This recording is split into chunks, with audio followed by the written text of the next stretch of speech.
business, but ain't nobody stopping me. That's how I go when you pay for them shows and you study that pimp biology. 19. And yes, we have another live chat. But before Nick starts talking, I did not prep him for this at all. There's something I want to say first because this is a different interview for me. This one's got a little bit of a symbolic resonance and all that mushy gushy garbage that we love so much in the world. Because about 7 years ago or whatever it was, Tommy and I created Shoving the Point. He started this thing. I came on about 3 or 4 days after the inception of it, and we started this little hockey channel. And we've done a lot over the years. You know, we ended up having a break from each other, came back together, started doing the new version of Shoving the Point, created kind of what it would become today. And now I get a real unique experience in getting to interview somebody who is a part of the new iteration of Shoving the Point, somebody alongside with Dr. Zhivago have come to kind of encapsulate what Shoving the Point is now currently. And of course, that person is the one and only, some would say the savagely fucking vicious Nick Eats DiIorio. What's going on, my friend? What's going on, Dave? Thanks for having me on. Oh, thanks for coming on, man. I guess Tommy hasn't ended yet because there's still only 9 people in here. That's my draw, baby. Oh, man. But yeah, it's this one I've been looking forward to. This one we've talked about doing this one for a while because you started going public a little bit about what some of the things that you've done so far in a very, very young YouTube career, let alone fucking life. Because I mean, you're still just a bebe. Older than some of the other ones, though. I will get you are older than some of the other ones. You're shit in the new community. You're an old man. Fuck. My God, and certainly a grizzled warrior. But I mean, with all the things that you've been through and been a part of, you have a unique perspective because you've grown up quickly because you kind of had to. Because as you and I were talking about just before the show started, you're one of these people that shit just kind of happens to. And yeah, definitely. Is that you? Let's start with just you in general as far as the type of person that you've always been. Because you come off as a very contentious type person, although incredibly hilarious, don't get me wrong. You like to fight. And there's no question about that you like to fight. You like to mix it up. Has that always been who you are? I like the drama. I do. It's just, I don't know. There's always been drama and stuff going on from high school to college to fraternity stuff. It's just always kind of been a part of my life. Right. And at this point, like, I'm watching all these big YouTubers. In some way, you're kind of involved with the drama on a smaller scale as like a fan, but you don't have any influence. You're not the voice here. Right. You're kind of just watching what everybody else does. And I came up through the content cops and the stuff. I have like a longer standing memory of YouTube than Tommy does. Yeah. So, I mean, I can recall back to Keemstar's trolling days. Alex so is a I what? feel like I can throw punches. Yeah. Yeah, I feel like I can throw punches at that level. I think that's one of the advantages that what Tommy has been able to do with the team that's around him now with the Shoving the Point cast, especially with the co-host. He's gone a lot younger. You know, he's got people who you guys have your fingers on the pulse. Tommy loves YouTube. He loves watching it and everything. But the fact is, you grew up in it. It's like a Bane situation. You merely adapted to the YouTube. I was born in it. That's basically you and Verse and Zhivago and the rest of you guys. You bring that really interesting perspective that Tommy and I, as old fucking assholes, simply don't have. And it's a cool counterbalance, a different dynamic altogether. So I think the first thing I want to get into with you as far as all that goes is, as you just said, being a fan of YouTube, and not only just Tommy and Shoving the Point, you have a different perspective than almost anybody else because you started as a donator. You started as somebody who would make me and Tommy laugh with your donations and shit. And then he'd start calling in. So what was that like, going from somebody who was watching something specific and then now you're a co-host of it? What's that experience? How did it go? Take us through the journey of that, because I don't think this is a story that's been told very often about how one becomes talent on Shoving the Point. So take us through that journey, if you don't mind. Yeah, that was mind-blowing. I never would have thought that I was involved in it. Actually, it took over a year since the first time Tommy even followed me on Twitter to hear back from him. Yeah. Because I made like this stupid video of Tommy blowing up Hitler or whatever. Yeah, it's long taken down now because you can't make that joke in this year. Can't make that joke. No. So yeah, he followed me or whatever. It wasn't, again, like I didn't hear back from him until Get to the Point was like in its midway phase. Right. Just before he brought the Asian guy on and ended the show. Remember that? Yeah, that must have been the big catalyst. I mean, on the 7th day, you bring in an Asian, the whole thing goes to shit. I don't know what happens. Must have been the fucking case. I don't know why the Asian had to be in the correlation there, but you know what? That's why I appreciate you, Nick, because you get substance to it. That was how he promoted it. He goes, "Hey, we got real news now. You want to see how we have an Asian?" Oh, yeah. I wonder how the fuck that project failed. How did that project fail? I have no idea. There are no failures in the Shop the Point world, just learning experiences that make us a little bit smarter. That's the way that we look at it at the very least. Yeah. So I sent over what is it, I made like a video to like try out for it. Yeah. And Tommy like really liked it. He brought me into a VC, but then Get to the Point failed. It Hindenburged a little bit. Yeah, so then like 6 months later, I finally get a message, "Hey, you want to be on the news team?" I'm like, "Sure," or whatever. And everyone started saying like, "Hey, listen, you're on the news team, but Tommy keeps telling everybody that you're going to be talent." Yeah. And I at this point, he didn't even mention it to me. I had absolutely no fucking idea. So I got a basically a tryout with it was supposed to be versts. And I was supposed to just snipe. I was supposed to say like 5 things the whole show, right. See if I can get a few laughs on the boogie one. And then verse is just like, "Oh, I was supposed to be there. Whoops. Whoops-a-doodle." Yeah, right. You took to it very naturally. Like you went right in there. I think if anybody is going to go from fan to, host of that show, it makes sense because you know what you're getting into. You know what the show's about.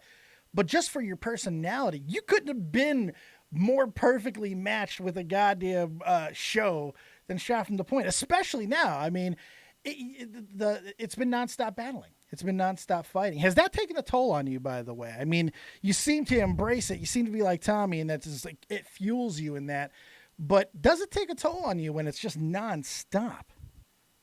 Only one specific like instance. But even that's kind of bounced off at this point. Right. It's just every single thing is a learning experience. It is. And I can use that knowledge the next time somebody has something to say. It's funny when we look back at the beginning and everything, and you said that everybody was telling you that Tommy was going to make you talent. I can verify. Tommy loved you from the fucking beginning.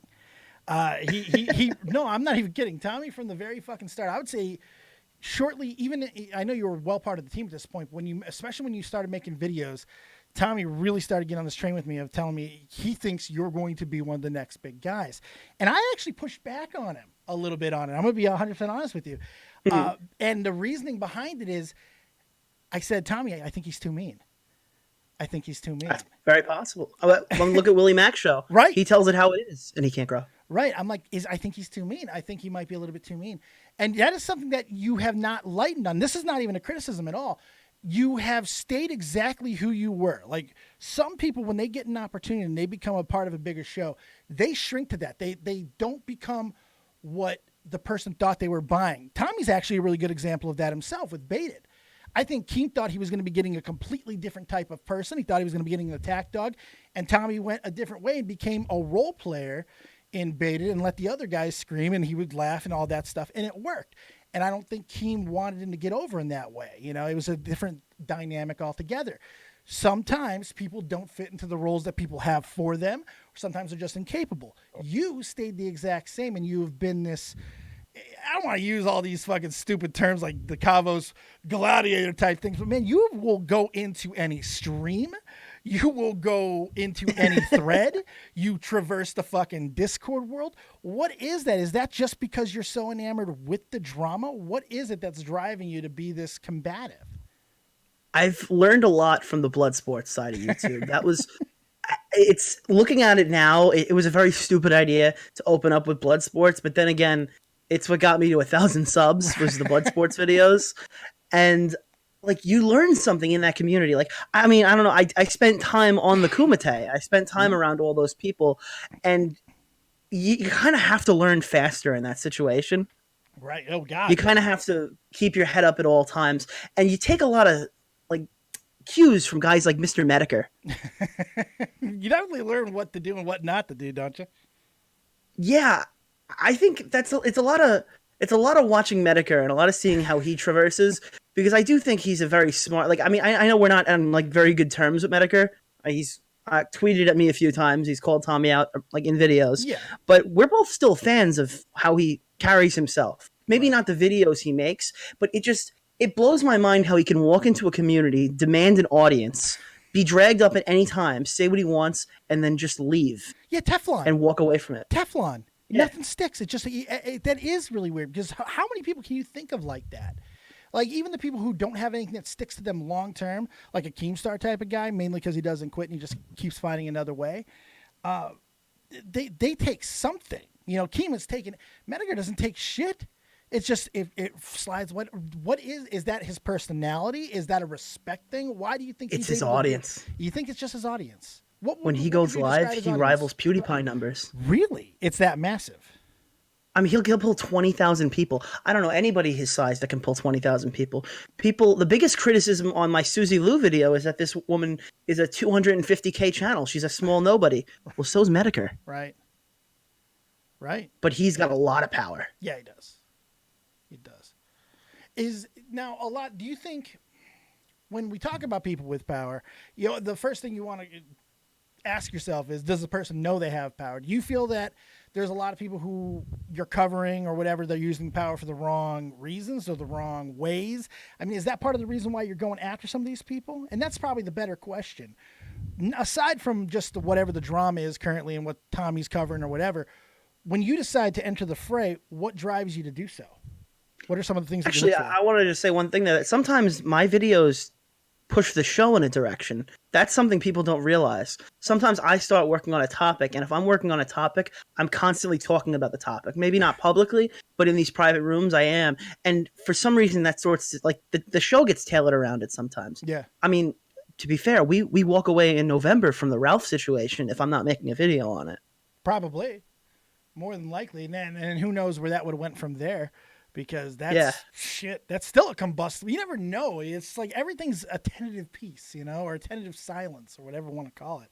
It's fucking insanity. And I like that it doesn't seem to wear on you, you know? Like it's it's super interesting. I love a trash fire. You really do. You really seem to love a trash fire. And you will warm your hands around it. Yeah, go ahead. To answer your question before, it's like, do I see people abusing their power? I would say some of the earlier videos where, I mean, one was a response video.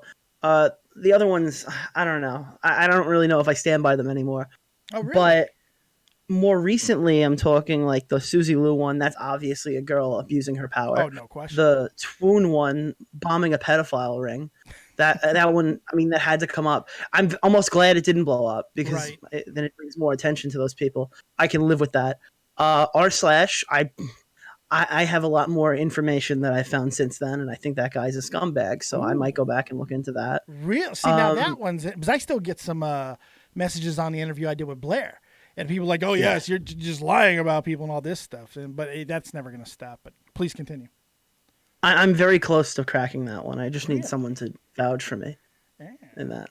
Yeah, it's just, he's a shady character. To be honest, I don't even know if he's the guy talking on the streams. Whoa. On the videos. Yeah, there's a lot there to find out on him. Whoa, Nick. Holy shit. Yeah. Whoa. That's interesting. That one's interesting. I thought about that at first. Before I found out some information, I thought this was really peculiar because Blair always says that he was going to go to Drama Alert, and he didn't go to Drama Alert because someone talked him out of it. And then I thought, well, because someone told me, and then it made sense.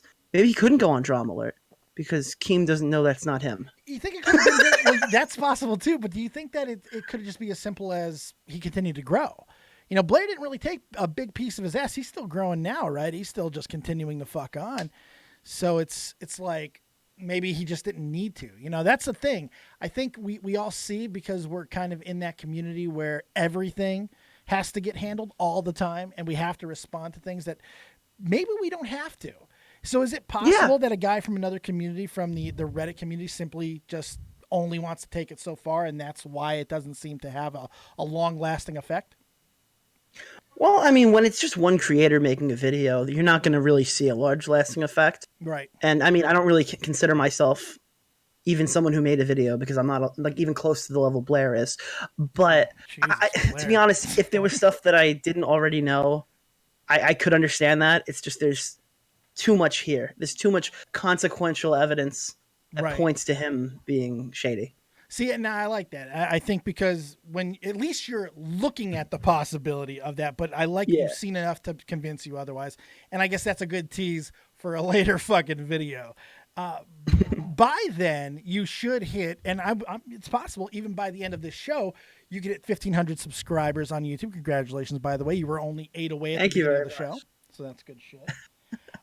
Yeah, I mean, the other day I was at 1,300. You're growing. This video did really well. Yeah. It's crazy. The Susie Lou one. Now this is something I do kind of want to talk about a little bit. I want to spend a little bit of time on it before we get into some of the other things that I wanted to talk about. And we are taking calls today, by the way, guys. If you guys want to jump into Discord, me and Nick will take your calls on it, whatever you want. But with the Susie Lou thing being the most recent that you've tackled, you guys, you and everybody who's been involved with, Augie, Bo Blacks, all you guys, you've been pushing this one hard. And it's harder than I think maybe it was warranted. Not that it's not a big deal, because it absolutely is. I'm of the mindset that if something's going to get picked up, and I think you and Tommy did a really good job of pointing that out earlier with people are still making videos on Monday Matt simply because they want to. They think it's a bigger deal. So like 6 months, 8 months later, still making it. They may not want to in this because while it may not be the same situation, it may be similar enough. Do you feel that pushing it that hard is a good way to go about it, or should it just kind of be an organic thing, even if it gets picked up a month or two from now? Because you guys seem to be pretty hot on it getting picked up right now. Well, I was less, it needs to be picked up right now from a public standpoint when I'm talking to people. That was more on their end. What I was saying is I think this girl needs to have videos made, but I'm not going to tell anybody to make them. Right. That was my stance in the NCO. I'm not telling you guys to do anything. There was a tweet that Tro made saying, yeah, Augie, I'll make a video. Let me finish the 2 that I've been planning for this week, the one I'm doing tonight, and I have an essay due on Monday if you'd like to find the citations for that for me so I can get this done a little faster. It's just like you can't tell people to make a video, and I think Bo Blacks even made a good point saying that some of these guys that we're talking to haven't made a video in a month, and they're not going to just drop whatever they're working on to make a Susie video. Right. But I think in this situation, yeah, you kind of got to do something like that. You kind of got to push the story. You got to get into as many people's hands as possible. Not necessarily force them to make a video, but everyone needs to be aware. And what people don't seem to realize is that you don't have to always talk about, you don't have to make a video on everything you hear about in this kind of drama. A tweet could be enough to get more eyes on it. And I think if this girl gets away with what she just did, it opens the door for other people to do it too, as long as they're smart about getting out of it. I think she got away with something fucked up, and she didn't learn a lesson from it. She basically told Mark at the end of the day, this is your fault, and left. So I would have liked that, aha, I got you moment. I don't necessarily need to see red. Right. But I do think we needed to push that a little bit. I also talked to Augie last night on stream, and I did say this. Listen, man, you had a mundane Matt scenario. You had a big internet moment. Yeah. And nobody saw it. And that sucks. Because he's pushing it, Bobox is pushing it, we're all kind of pushing it, but it does suck for him because it didn't get seen by as many people as he probably would have liked it to. But coming from him, it doesn't sound organic.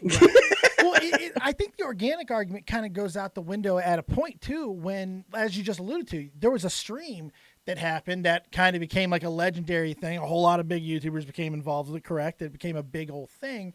And then she came on herself and buried herself, which isn't that fucking nice when somebody will actually dig their own grave for themselves and then cover them. I mean, who does that? It's really wonderful. But you would think that on itself, because that happens, that's enough to get people talking and everything. Do you think it's possible? And we talk about the ICE use this all the time. You can't shame somebody into doing what you want, religion has proved it doesn't fucking work. Do you think that with the almost at times, depending on who we're talking about, the shaming of the rest of the community for not covering the story, or at least not covering it fast enough, do you think that might have the opposite effect and really make people go, fuck it, I don't want to deal with this anyway? Absolutely. I do think some of it was a little over the top. Like saying, oh, you're scared of getting flagged or scared of getting striked. Yeah. Nobody's scared of getting flagged, scared of getting striked. These guys have conversations with YouTube employees constantly. I think those European guys have a little bit more contact with the. I think they're okay. I think they're going to be just fine. I think there's not a problem with anything on their end when it comes to that. And I think it also helps with the fact that what she's doing is so fucking blatant. What she did is so blatant. It's like, how does it not get resolved? So that fear really shouldn't even exist in the first place for me, because it's going to get resolved. I get it. Nobody wants to have your channel completely fucked with, but man, it's hard to see the same thing happen over and over. And that's the thing. Nobody learns lessons. Are you surprised at that aspect of how many people you'll see continue to make the same mistake on this platform? Over, whether it's Shane Dawson or somebody else, the same mistakes over and over and over. And I'm counting on it. I bet you are. It's like, this is how I make content, Dave. What's your favorite type of mistake to cover? Like, just in general, maybe not even in YouTube. When you're reading a story that's all juicy, whether it be in like E-News or just something you're hearing from a frat brother or whatever the case may be, what's the stories that really get your ears perked up and make you pay more attention? I mean, I think the easiest answer for that is something that doesn't involve people touching kids. Right. You're tired of the pedo thing too? No, what are you talking about, Nick? Are you saying that you're getting grossed out by talking about pedophilia all the fucking time? I would have never have guessed that. Bo Black said this last night. He goes, well, there's been others. Oh, there was a Pokemon drama. I go, every drama since the Pokemon drama has been about kids. Everyone. And they're going to continue. And you know why? Because there's a lot of kids who watch this shit. There's a lot of kids on YouTube. There's a lot of very easily malleable human beings that those who want to fucking feel more powerful or whatever the fuck they're getting out of a situation will use them over and over and over again. And it doesn't stop. And are you shocked at that at all? I mean, now that you've got a little bit of behind the scenes world and seeing some of the real nastiness that kind of goes on, do you feel any differently now when you're just trying to watch some of these people? Does it change any of the perspective or the perception that you have? I mean, I've met most of my favorite creators. Right. So, like, I know, like, everybody who I used to watch. And it's just, most of the people live up to the expectations. Yeah. But the people who don't hit extra hard, because it's like, I watched this guy for a while. He's a scumbag. Yeah. I don't know. It's a weird thing. It's a really weird thing. It's when you're watching as just a fan of somebody every day, you know, it's one thing. When you become a member of a community, it's another. When you become a co-host, but when you really get to see how the sausage is made, that could be enough to turn people away from it long term. Like, do you see yourself being on YouTube and doing this type of stuff 5-10 years from now? What's the goal going forward? Do you have aspirations to be a YouTuber, a million sub channel? Is this all just a fun side project for you? What is YouTube and what you're doing? What does it mean? You know, that's a really good question. I don't think anyone's ever asked me that before. I mean, at the end of the day, I have a degree. Like, I'll have a degree in like 2 months, and then I'm doing grad school. I'm gonna have my master's, and I mean, I do like computer science. I do coding and stuff. I could do anything from CIA stuff to making video games. So I have a very wide. You got options. Yeah, I can go a lot of different places. I said, like, listen, I'll do YouTube. If it takes off somewhere, it takes off somewhere. Right now, it's a weekend thing. Like, the growth I'm seeing, Tommy's looking at my numbers. It's like, you're doing 50 a day and you didn't even upload today. Right. I go, yeah, that's fucking cool. But, like, I never intended on this being anything more than a hobby that's a weekend thing. I'm thinking, like, what happens if I upload 3 times a week and I don't know, if I wasn't working and doing college, like, what if it's a year from now and I can get that growth every day? And it's like, yeah, I could grow my channel a little faster if I can keep the content good. But I never saw this as a permanent fixture. What would change your mind? What would be enough to get you to decide to take full-on shot at it and just go for it and try to upload, whether it be over a summer or over a year? Is there a circumstance you can see that would get you to that point to just take a shot? Well, this summer, before I start the new college stuff, I'm going to push as much as I can to see what I can do, make as much content as I can, and really see if I can make this sustainable. And that, at the end of the day, that's really where it's got to land. It's got to be some kind of sustainable. I mean, I've been in the position to be monetized for, I think, a month now almost. Right. And I'm still waiting on the email back. Oh, really? So Yeah, I have YouTube to see what it sucks. looks like. Yeah. Fucking I got to see YouTube. what that looks like at this level, and I got to see where it needs to be. Because if this becomes better than working at a supermarket, then I'll be doing college and doing YouTube. But right Yeah. now, I'm doing college, YouTube, fraternity, supermarket, and this isn't getting as much of a priority. I'm in chats a lot, but at the end of the day, like my videos take 5 hours, 6 hours to make. I dropped that 31-minute video for just sitting there for 5 hours, Really? piecing stuff together. That's Yeah, not these things bad.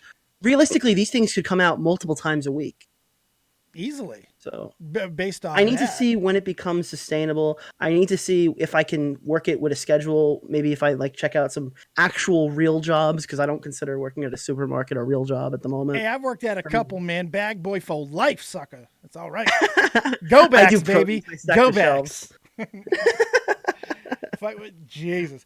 Now it's interesting because not only is that a possibility going forward, and there are obviously there's something that could trigger it, whether if you have like a 50,000 sub growth or whatever the case may be, something obviously could trigger you to take a bigger shot at going forward. So I think my next logical question would be, how personal do you take a lot of this stuff? I mean, to be able to get in and swing with people, you either got to care a whole lot or basically care not at all.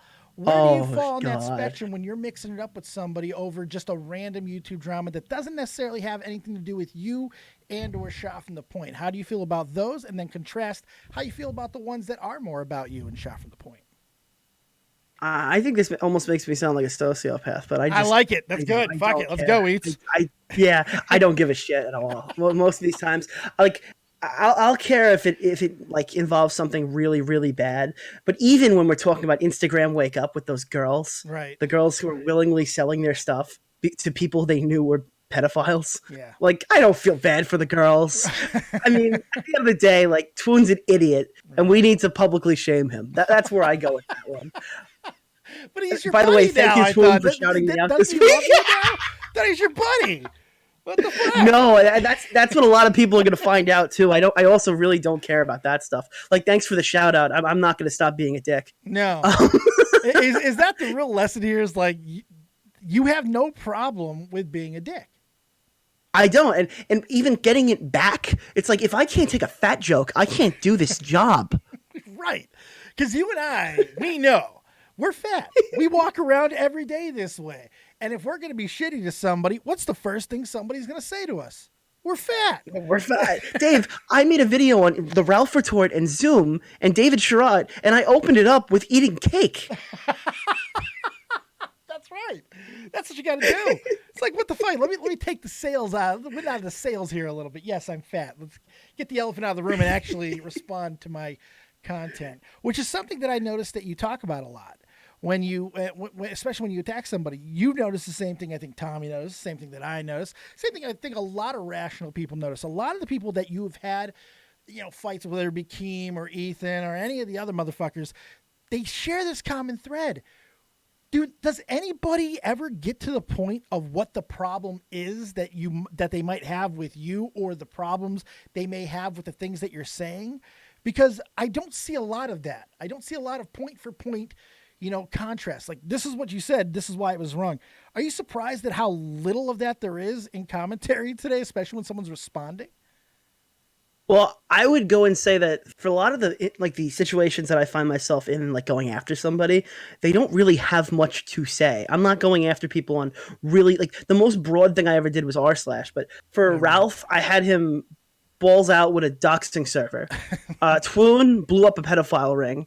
Susie admitted to everything she ever did. So none of these people are going to actually have a response. At the end of the day, the story's already made. I just have to make the video. Right. So yeah, when I'm debating those people, it's just like, even when I was talking to Ralph live on the Kumite and on Tommy's show, what are you going to say?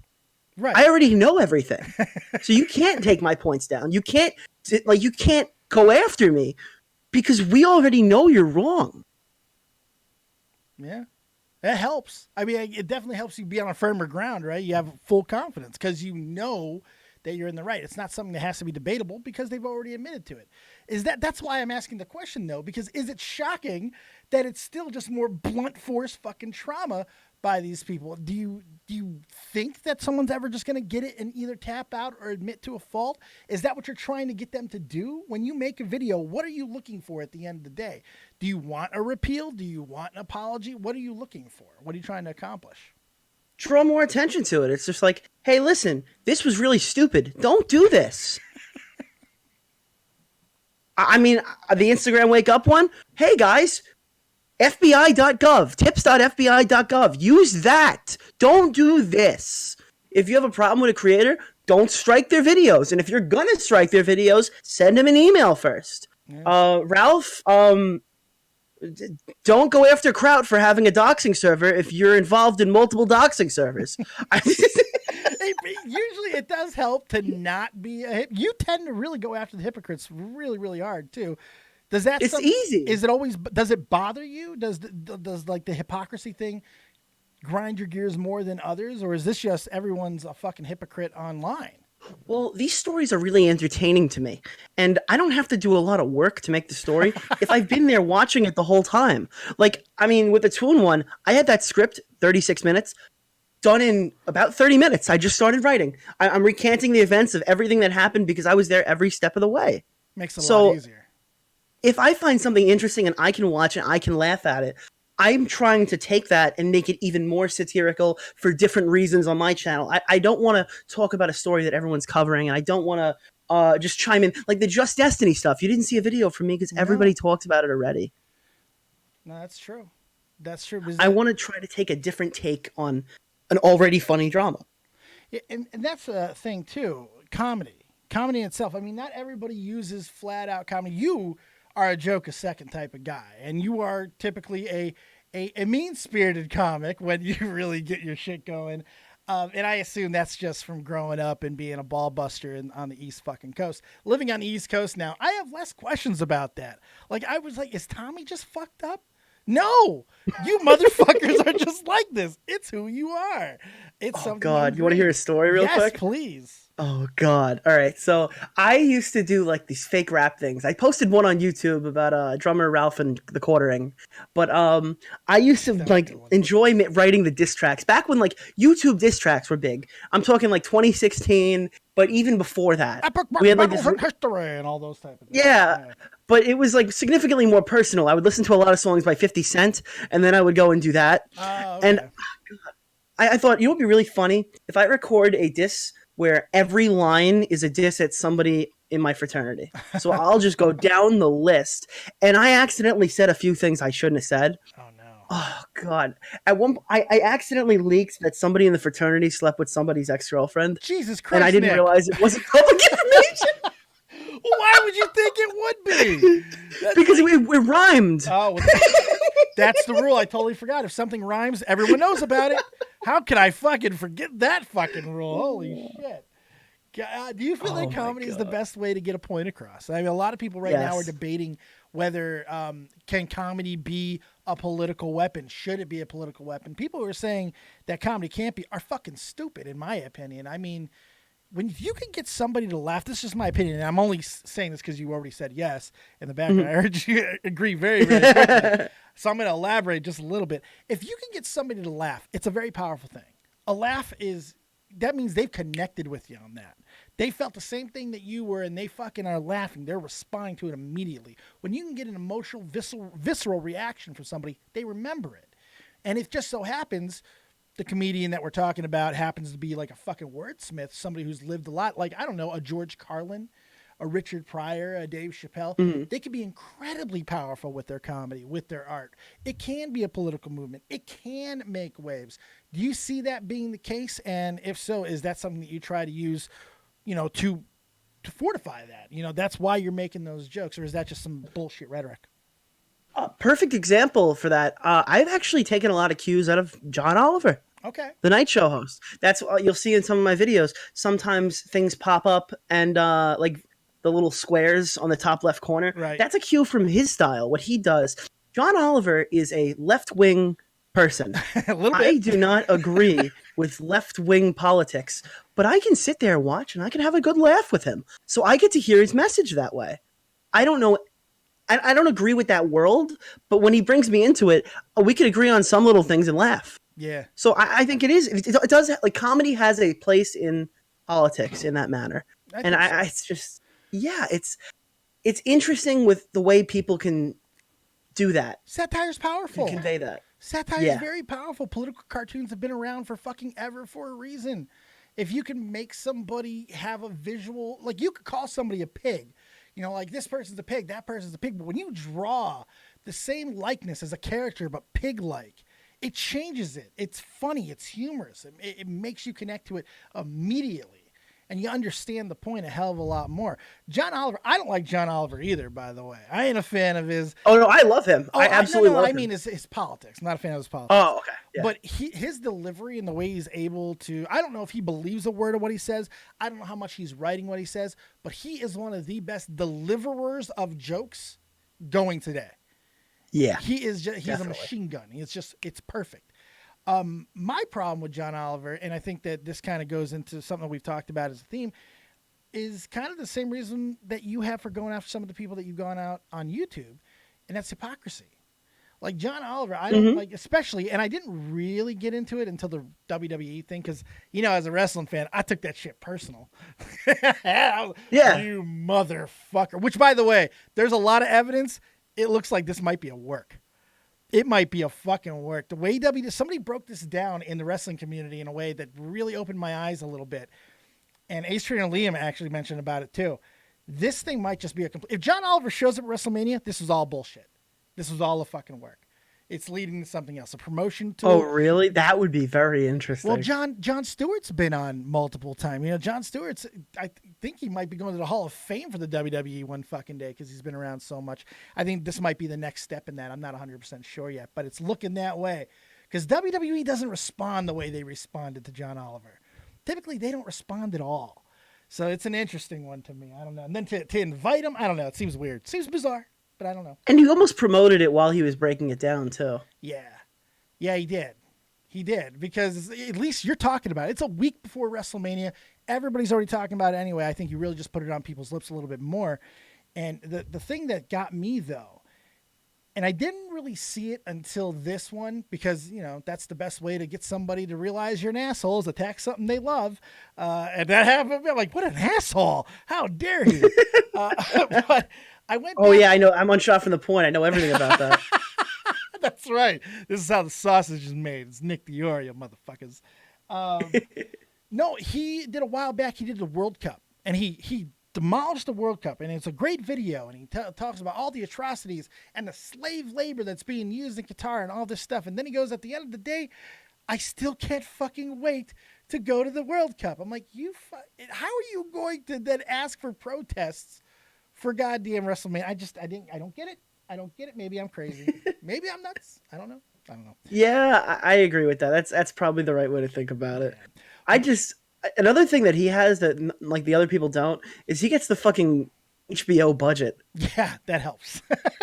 Did you see the one where there was the guy who was hiding in a different country? I think it was related to the FIFA one, where he broadcasted his commercial on all of the channels at once, so he knew the guy was watching it. The televangelist thing that he did too was really good. Yeah, they go high budget, man. They do not care. They go really, really crazy with it. I fucking love it too. It's really funny.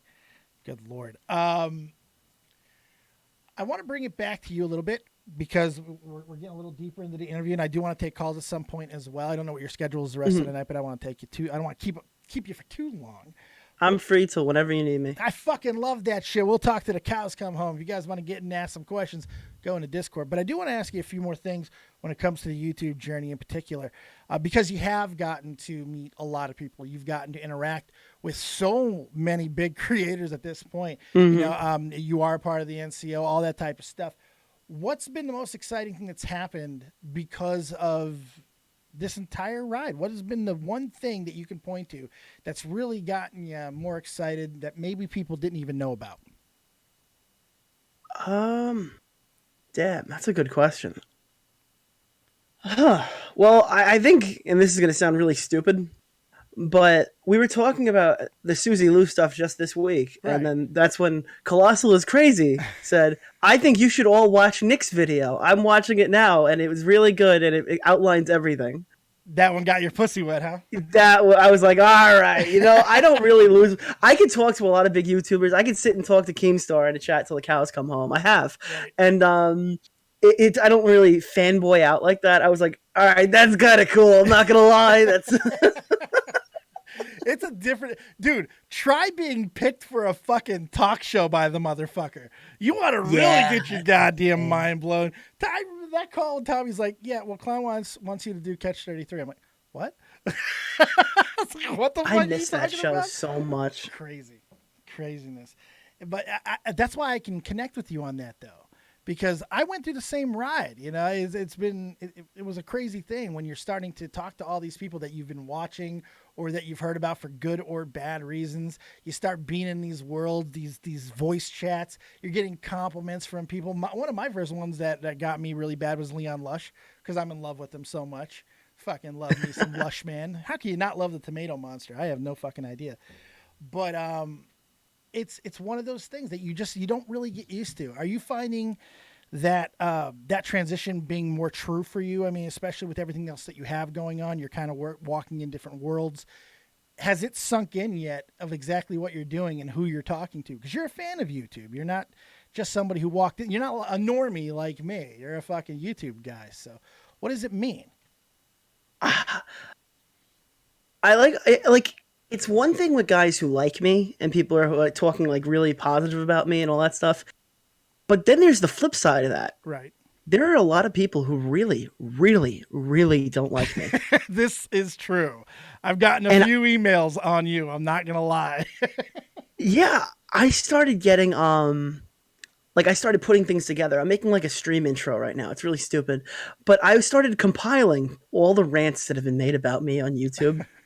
And it's such a good intro. It's just like guys like Warski losing their mind. And I think in a certain degree, that's even better than the positive stuff, because all these other guys, some guys I've even watched hate me.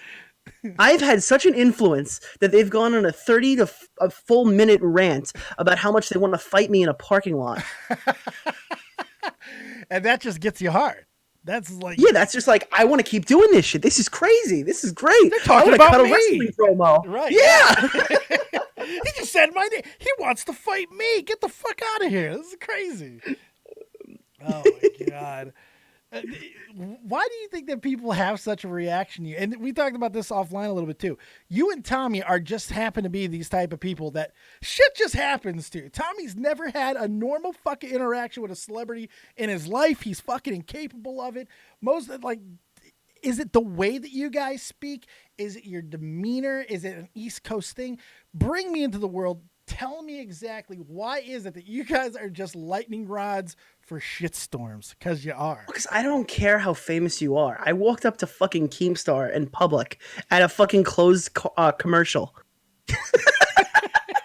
I don't give a shit. I walked up to that's a true story. I walked up. I said, "Hey, Keem, I'm Nick, the person you've been tweeting at constantly this week." No, you did. Did you? Is that what you said to him? And he didn't believe me. He's asking my friend. He goes, "That's not DiIorio." Oh, I go, "Yeah, I'm on Tommy's show. That's not DiIorio." By the way, that was mind blowing too that he knew my fucking last name. Oh, right. Like how could you not be? Keem is so fucking weird, man. He really is. Like the things that you wouldn't expect him to know or whatever. The other day, I shit you not, I have no idea why. I was doing a Borderlands 3 stream. I was doing the reaction to the fucking trailer for it at PAX East. And I had like 12 people in there. And the chat was like having dicks on screen. Like the whole chat was being fucking spammed. This poor fucking developer. Just dick, dick, dick, dick, dick. So I got on my stream, dick, dick, dick, dick, dick. Just over and over. I'm like, oh, fuck. Keemstar comes in out of fucking nowhere and goes, "Ew, Dave likes dicks," and leaves. No idea what the fuck just happened, but that's the world that we live in. That's the crazy fucking world that we're in. So and I'm not putting those guys on a pedestal. No, I don't think. And that really bothers some people. It does.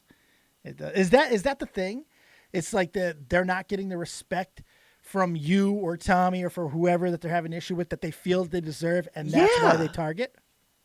That, and when I do throw punches, like I'm not doing the normal YouTube thing where we flutter around a couple times and then we go in for the kill. Right. I go in from the kill before I upload. You do. It's not even a question of, like, a lot of people want to go a couple rounds.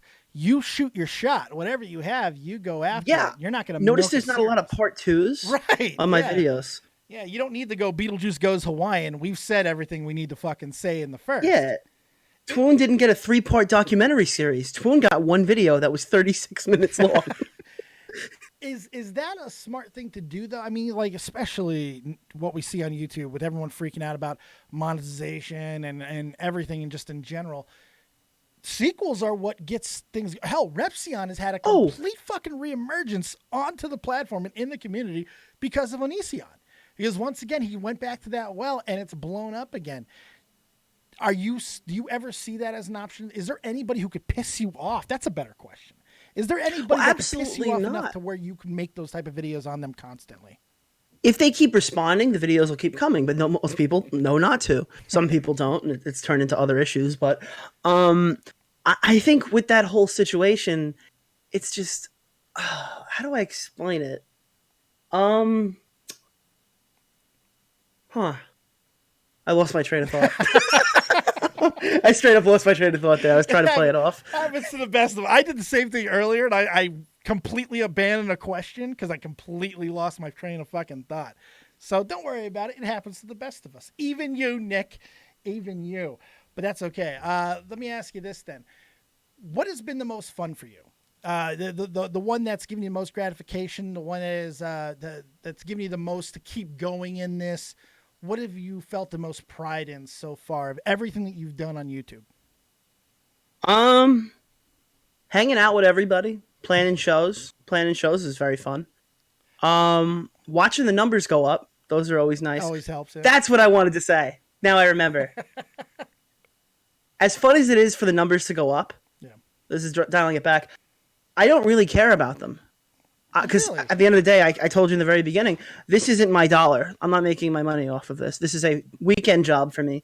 And that's probably my biggest advantage that I hold over everybody. Because a lot of these guys, they want to be YouTubers so fucking bad. Yeah. They want this more than anything in the world. And at the end of the day, I just want a regular fucking job. Right. I'm not trying to be a YouTuber. I am a YouTuber now because of all the shit that's happened. Like, I guess people always go, "Oh, now Nick's a YouTuber," but I'm not setting out to try to be a YouTuber. I don't have to kiss everybody's fucking boots and grow my channel that way. I don't have to make 3-part videos. If my channel doesn't grow, and it doesn't grow, but it's been working. Right. But every time I upload, I go up 100 or 200 subs. Well, yeah, it helps when you punch upwards and, you are part of a community already. That does have its advantages, no question. Do you think there's going to be a point, though, where that mindset changes? When you do start making money, if you do start making money, if the bigger fights come and you remain successful or you become that next superstar that Tommy has told me he thinks that you're capable of becoming, is that mindset, do you think you're capable of staying in that same mindset of not caring? And if you can't, will the content still be the same? Will you have to adjust? Is that a fear that you might have?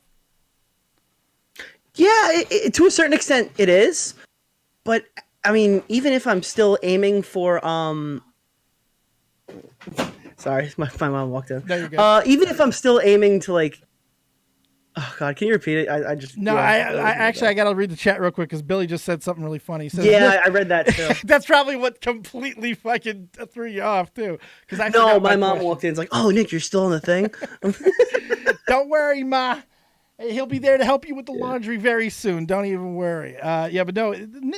Is there a difference from what Billy was just saying? Because he said you can't say that you like watching the numbers, which you did just say, so that you don't care about the numbers. Or do you mean that in a different way? And would you like to clarify that so it makes a little bit more sense? Yeah. No, I do. I like watching the numbers go up because it's a good, like, I did a good job. Right. If people like my video, it's getting a lot of views. Even if it's getting a lot of dislikes, there's a lot of people pissed off in my comment section. I've reached an audience, and that's super cool. I like having a voice. I mean, I do think if I was a bigger channel, some of them could have done significant damage. I don't think that's out of the realm of possibility to say. Yeah. I don't like like, I'm not here like, oh, look, I'm going to make a shitload of money. At the point, I'm still not even making any money from it. I'm not like, oh, 10,000 views. This might go into the recommendeds, because it's probably not. Right. I don't hinge my entire life story on if my uploads do well. That's why I have to upload at 3 o'clock. That's the best time. Do you know when I drop my new video? Whatever the fuck you want. 1:40 in the morning. Oh God.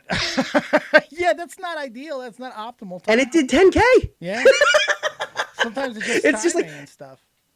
I like watching the numbers go up, but I don't fucking hinge my whole life around It's it. an attaboy. And that's what the It's not small a drive. YouTubers have. Yeah, it's an attaboy for you. It's not a drive. It's not what's driving you to make content. It's not changing. But that goes back to the original question, the one that I was asking you before that we both completely forgot about. Mm-hmm. Do you think that with success and when money, as Billy said, you got to wait until you get a couple grand from AdSense before you can make these claims? Are you leaving open that possibility of that mindset changing? And are you afraid of that? Because if you lose your punch, what do you have? Are you still going to, like, you start making money and you start having the same fears that the people that you're taking shots at have to deal with? Because we forget that. As critics, we forget that these people are dealing with stuff that we cannot even begin to imagine, whether or not it's their own fault. I think that's a little irrelevant at the point because everyone has to deal with bullshit. But when you have to start dealing with that yourself, do you worry about that possibly taking the sting out of your punches? And this is probably really stupid to say, but I have no idea what that situation is going to be like. I haven't been thrown into a position where, hey, look, my AdSense this month is $1,000. Now, how can I make it $2,000? Yeah. You know what I mean? I haven't been put in a spot where that's even relevant for my situation. But if I did, there are plenty of YouTubers who upload one time a month and still make a shitload of money. That's, again, it's at an upper level. But I think if there's a certain level of respect garnered and I can hold a certain audience, I wouldn't have to go make these very different videos, change my opinion, make a 3-part series, maybe make a few reaction videos. And even if I did, right now, like all the stupid content I make, I have a second channel for it. Right. And I've posted on there a few times, like memes and dumb shit. I'm going to be doing streams. I'm going to be doing a lot of different ways. And I think the most money that you can make on YouTube right now is from super chats. If you can grow an audience on your main channel and make these videos that are very sustainable, I want to be able to, if I ever want to make my money on YouTube, it's go right to the second channel and fire up a stream. Yep. Because I can sit and talk for hours about certain stuff. And maybe it's not video material. There are other ways than, hey guys, I'm sponsored by Honey. Today we're going to watch KSI's new diss track. So I don't ever see myself making that content. About a fucking crate box being bullshit or any issues with CBD sponsorships or anything like that. You don't have to worry about any of that, Nick. It's a good thing altogether. You don't have to worry about those things. But like, I see myself as being financially okay no matter which direction I seem to go in with like my actual looking for jobs and stuff like that, testing the waters. So yeah, it's just, let's give YouTube a chance to pick for me. We'll let the fates determine this. It's going to be interesting to see what it's going to be. And I think you gave a perfectly good answer because you could have easily tried to bullshit that. And I think a lot of people would, but it's also the reason why you're fearless. You don't have that other perspective. And do you ever think about the other side of that coin, that a lot of the people that you're shitting on or you're going after or you're taking down, whatever the term is, they do have those worries. They do have those fears. They do have to worry about a potential small guy taking a big piece of their ass, and just by responding, you're helping them. We take this fucking approach with people like Drummer all the fucking time. This is all Tommy and I did with him at the beginning, was because it was just like, Jesus fucking Christ. We give him more attention, it's just going to make the fire fucking grow. Do you think that's part of the thing that shields you from that? Because you are small, you're able to take your shots and move the fuck on.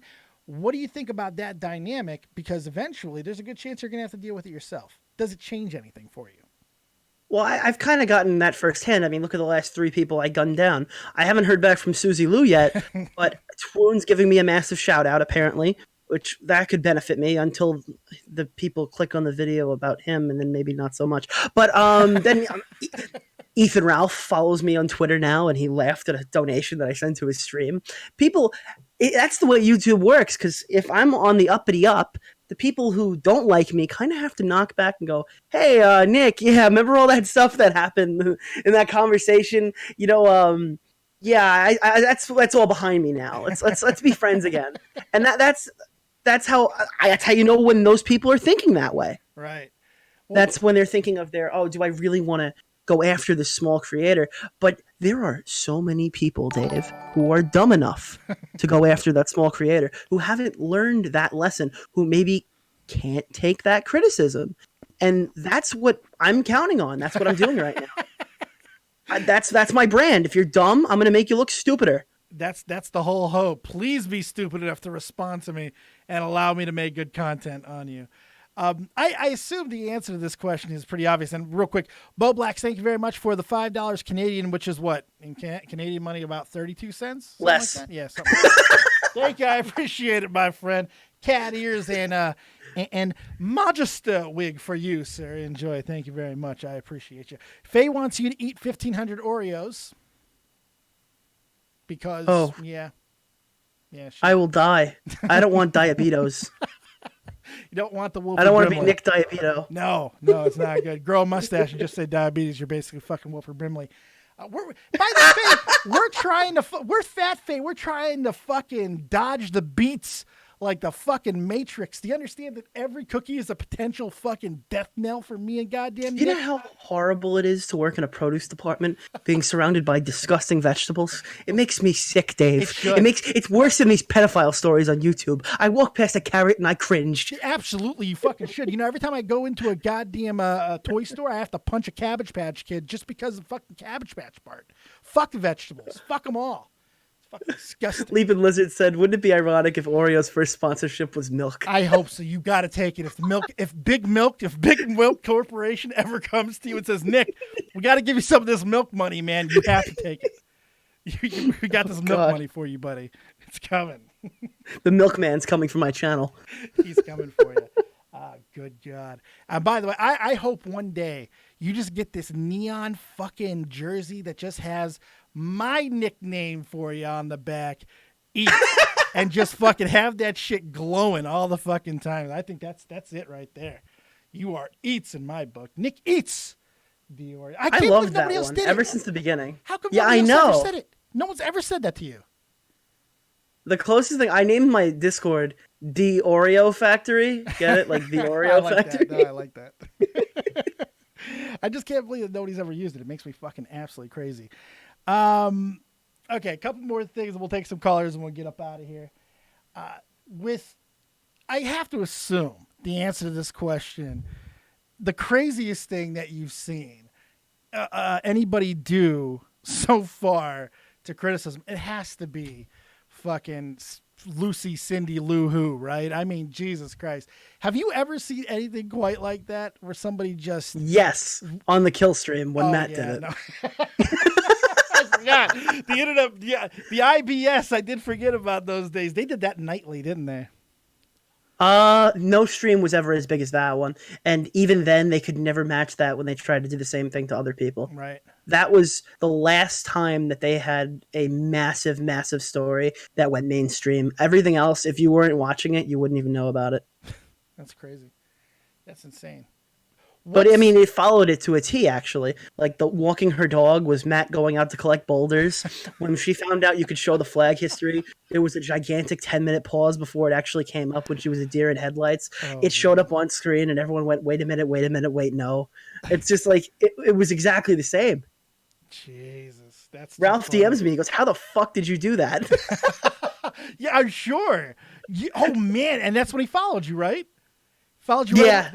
Are you right worried about show, that? Yeah. Are you worried that maybe No. he's like, he's my brother? We're the same Ralph now. can't do anything to me ever again. Ooh. Ralph, I don't say I forgive Ralph. I don't forgive Ralph for the things that happen. And people say, oh, you can't prove he did the things to you. Hey, well, dude. when I said Colossal is crazy to talk to Ralph, it stopped. Everything stopped dead. Yeah. So maybe that could be the biggest coincidence in the world, but I'm pretty sure that the doxing, the harassing, all that stuff stemmed from Ralph sending his Zoom attack dog on me. Yeah. But as you probably know, Zoom has gotten off the chain. Yes, and that's what we're hearing. Sent $6,000 of liquor to Ralph's house, swatted him live on stream. Ralph got it worse than me. Yeah, I would say so. By the guy he sent after me. Let me ask you a question. I don't forgive Let me Ralph. ask you a question real quick. Did that make you smile? Did it make you Yes, smile absolutely. a little bit? You have no problems. It made me admitting that. laugh. It made me laugh, and it made me very happy. But at the end of the day, I still, I don't know. I do feel bad for him being swatted. I thought that was absolutely disgusting. And I would, at the end of the day, go after Zoom if it became a thing I could do without getting major fucking drawbacks. Nobody can. Zoom this name has been going around, at least in my fucking head, for fucking almost 3 years. You know, it's just Dude, like at some point he's gonna get clipped. He has to. His name is now public. He calls himself his own name now. Yeah. It's just at this point the cops are gonna knock on his door. At some point, you got to figure it with more crimes going on. That like when we had that guy who got the dude killed in Kansas. He got sentenced to 20 years the other day. And he's going away. See you later. Bye. The problem is that nothing's going to happen to Zoom until somebody dies. Isn't and it ain't going to be me. No, no, it won't. I'm not a martyr. I don't want to be famous that bad. People don't make good martyrs, by the way. People only feel so bad for us, okay? So yeah. We're not good martyrs. We're good sacrifices to ancient gods, but we're not good fucking martyrs. For some reason, the ancient deities like the fatties. They had good taste. But shit, we're not good martyrs. Nobody feels bad for fat people. Not no more. It's 2019, baby. It's 2019. So it's unfortunate we can't just identify as thin people and everything be okay. But I guess that's just not how it works, Nick. That's 2020 stuff. Yeah, right. That's next year's big one.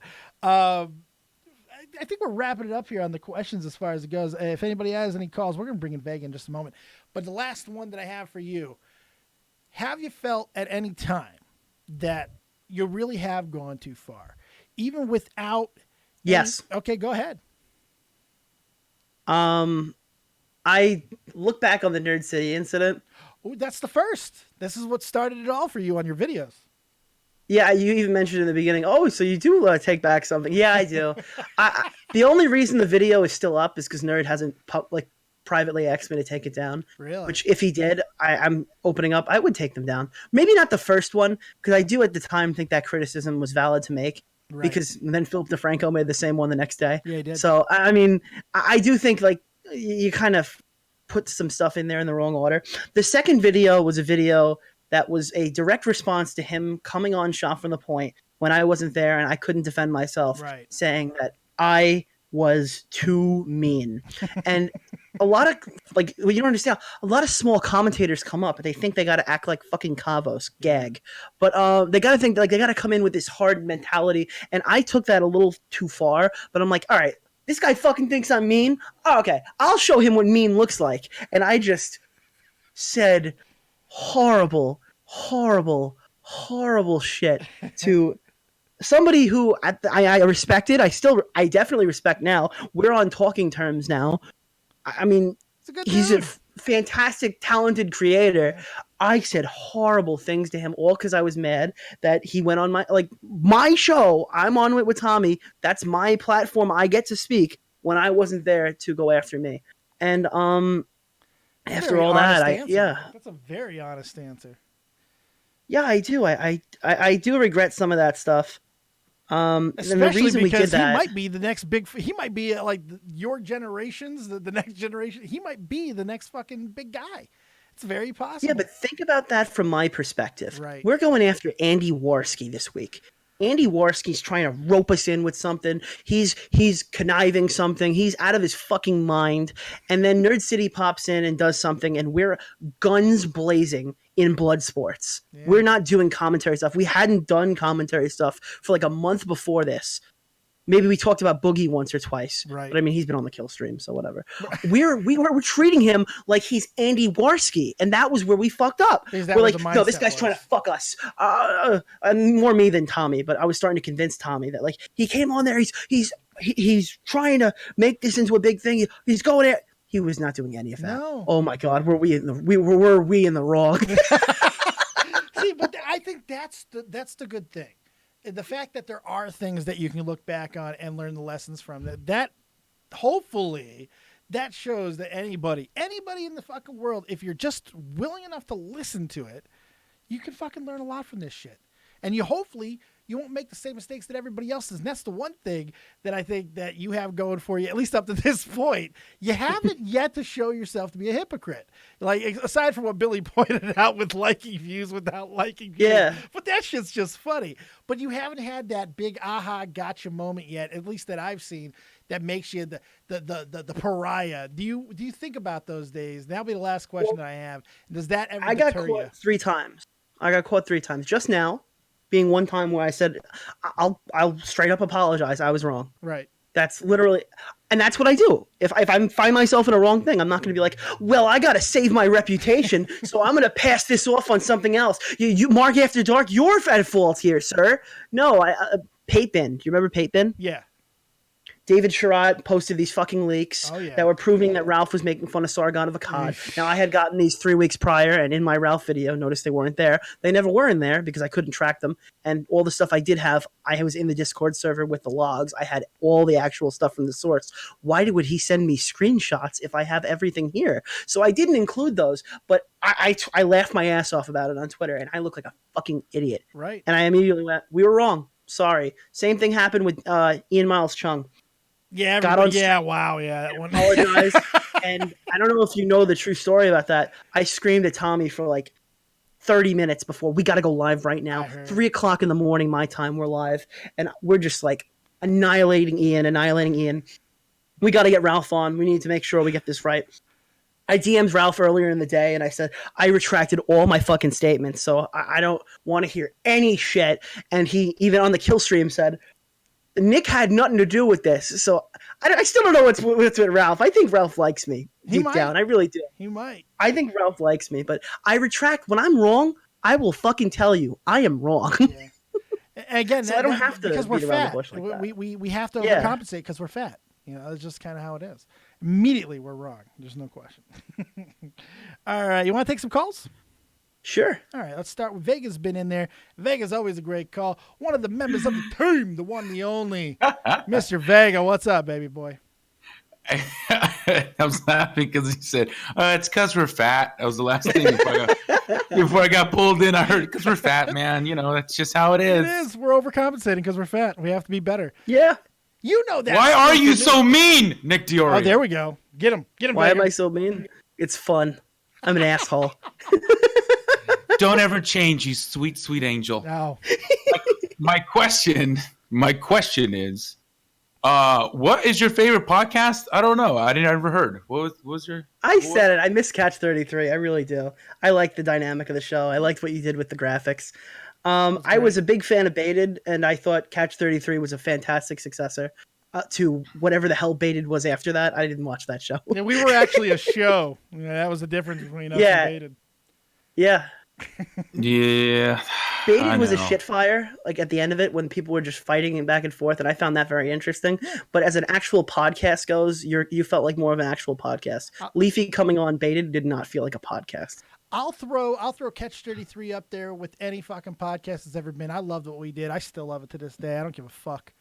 And people say I shouldn't have done the finale. You only had 4 shows, I'm guys. not one of those who said that. I think we should glorify it as much as humanly possible. Anything that could potentially get me a check down the line, I'm all fucking I don't for know. it. I wish you was still around so we could have fucking got DiIorio on there. Right? I wouldn't have posted the finale. I'll tell you why. Ooh, okay. I think it had been long enough that you hadn't uploaded a video that if you started straight away, it probably would have been better to kickstart. Like just briefly mentioning it and going into it. If you did the full finale, it kind of opened up old wounds for the people who were missing the show. And it might have hurt you like that. It I don't was know. in That's the works my for a take. long time. Oh, I know, Nick. but it was in the works for a long time. To be fair, it's Vega. Yeah, and I also Vega, worked. It takes time. No, I'm not saying it took you too long to get the video out. Actually, contrary. I think it took too long for the podcast to fully end. Oh, and the people were agreed. still- Agreed. Yeah, it took too long from the last episode to the podcast ending. Then Vegas started working on the video, and it kind of opened up those old wounds from previous. Oh, I agree. Yeah, I hear you on that. But for me, like I make shit that I want to see, right? So, and this isn't like a what the fuck, bro. This is just my me, who I am, right? Yeah. So for me, I don't like when shit ends and that's it. Like, when we don't even know what's going on, right? It's like, yo, when's the next one? When's the next one? Twitter fucking we lived like that for a notification while. bombs. Yeah. Yeah, I and then I was absolutely like, love you know that what? mentality. I'm gonna fucking do this shit, and I don't even give a fuck what happens. And that kind of led into right now. This isn't my interview, but I'm just saying right now my attitude is that's what it is, dude. Like I'm gonna make what I want, and 7 billion dislikes won't change that. That's what I kind mean? of what So- I did. That's kind of what I do. That's kind of what I've been doing. And that's see why a I lot of respect people- Nick D, bitch. A lot of people jump to Reddit content, and then they get their channel up. And this is not a shot at Blair. I think Blair is very happy with what she's doing. But there are other YouTubers who didn't do Reddit content who kind of did to get that extra push. Yeah. And now they're stuck doing Reddit content. Well, you see that a lot. I mean, hell, in some way, remember, Shot from the Point and Dead on Dave Productions, neither one of them are what we started to be. Tommy, we were hockey. We were hockey, and nothing else. And the only times that we ever talked about anything else was when we did the end of the show, which was kind of just a lead-in for the show that I was doing at the time. So it was really, and then eventually, things become other than what you intend them to be. And sometimes it's for money reasons. Sometimes it's for long-term success. Sometimes it's just for personal fulfillment. It's crazy. I would have never have told you in a million years that I would go an entire season without talking any hockey to Tommy. I don't know if I've said 5 hockey-related things to Tommy in the past 12 months. That's crazy. I've stopped watching hockey. God. It's been a good year, Well, too. Well, let me ask Nick a question before I get out of here, so I can throw the ball. So with your content that you got going on right now, like you're just making the shit you want to make, right? So if you target a person and you make that video because you feel like, all right, someone needs to say some shit, and I don't think when I watch your videos, this is how I see, right?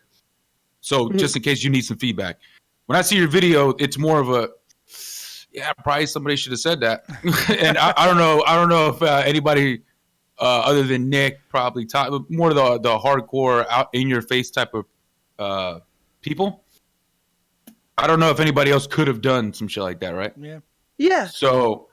So for you, if there's nothing on the horizon as far as like, oh, well, I can't say anything about this. I know there's always drama, but I don't know if I should make one on that, or that's not something I give a fuck about. Is there anything you will upload other than like a commentary or a critique or analysis or just your opinion? Is there anything else that you would do that you're interested in right now, like in your mind? Stuff like I'll see stuff like I don't know. This one video came out. Does anyone know who Obi Trice is? He was a person signed to Shady Records. No names, he came out and went on he went on this crazy homophobic rant, and I was saving it because I knew nobody actually covered it yet. So I have stuff in the tube that I can make if there's no drama at a given time. But my upload schedule is by the week.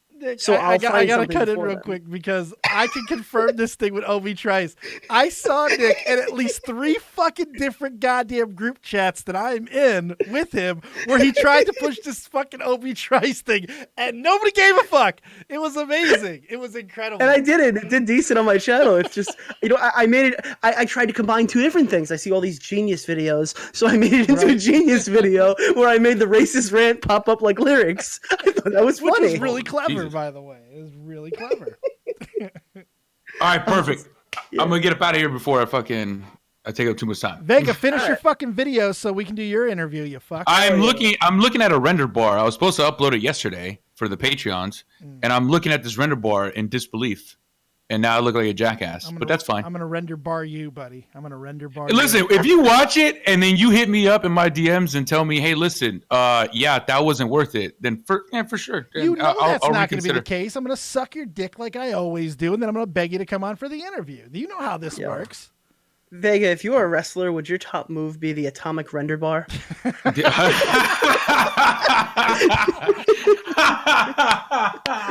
The finisher. McMahon. I like that. McMahon, he hit Now him I with gotta- the render bar, McMahon. Now I got to use that for a video now. You have Okay. to. Yes. Yeah, render bar, go top rope. Vega All right. Vega uses render bar. It's super effective. Thanks a lot, Vega. Have a good night, bud. All right, guys, later. Shit. I think I saw Bo Blacks in there before. Faye, I'll go with Bo Blacks. You're live with Dead on Dave. And Nick Hey, what's Eats up, guys? DiIorio. What do you got for us? I want to talk and comment about people hating on Nick because I was so close to actually like hating Nick's guts when he. I can't imagine tweeted out- why. Yeah, Nick tweeted out that thread where it's like, I don't want to be associated with Bo Blacks in any way, shape, or form. But I was really surprised when I talked to you in DMs and you were willing to like talk it out with me, even though you didn't like back down from your stance at all. You were willing. At the time, I was really mad because I thought you were really going to drive Augie into a wall.